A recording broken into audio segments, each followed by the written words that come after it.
The Relatives Came. Story by Cynthia Rylant. Illustrated by Stephen Gamble.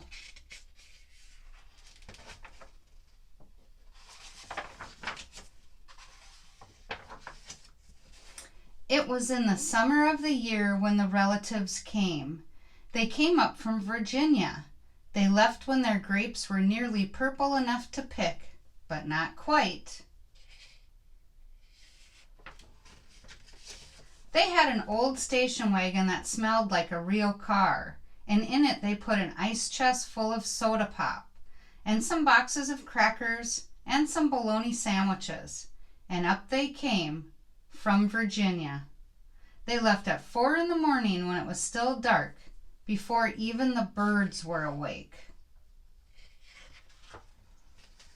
They drove all day long and into the night, and while they traveled along, they looked at the strange houses and different mountains, and they thought about their almost purple grapes back home. They thought about Virginia, but they thought about us too, waiting for them. So they drank up all their pop and ate up all their crackers and traveled up all those miles until finally they pulled into our yard.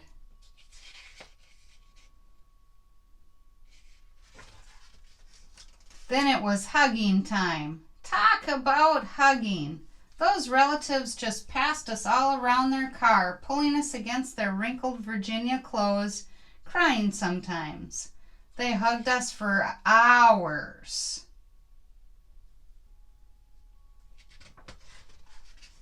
Then it was into the house, and so much laughing and shining faces and hugging in the doorways.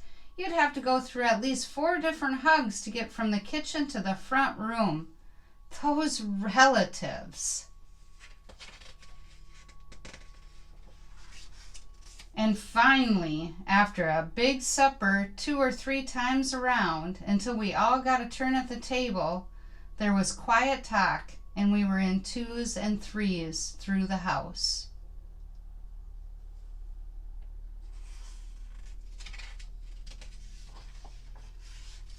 The relatives weren't particular about beds, which was good since there weren't any extras.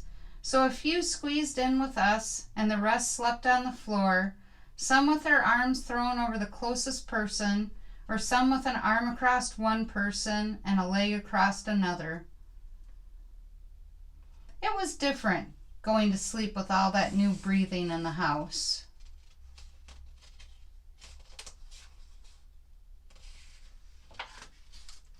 The relatives stayed for weeks and weeks. They helped us tend the garden, and they fixed any broken things they could find.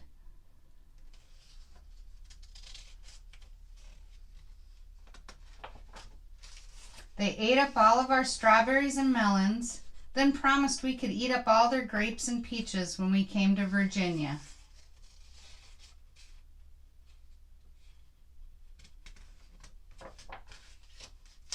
But none of us thought about Virginia much. We were so busy hugging and eating and breathing together.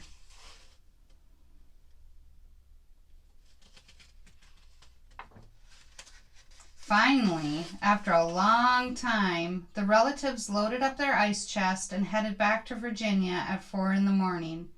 We stood there in our pajamas and waved them off in the dark.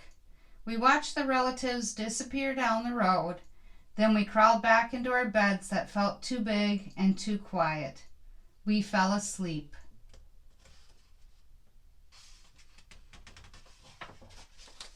And the relatives drove on all day long and into the night. And while they traveled along, they looked at the strange houses and different mountains, and they thought about their dark purple grapes waiting at home in Virginia. But they thought about us too, missing them.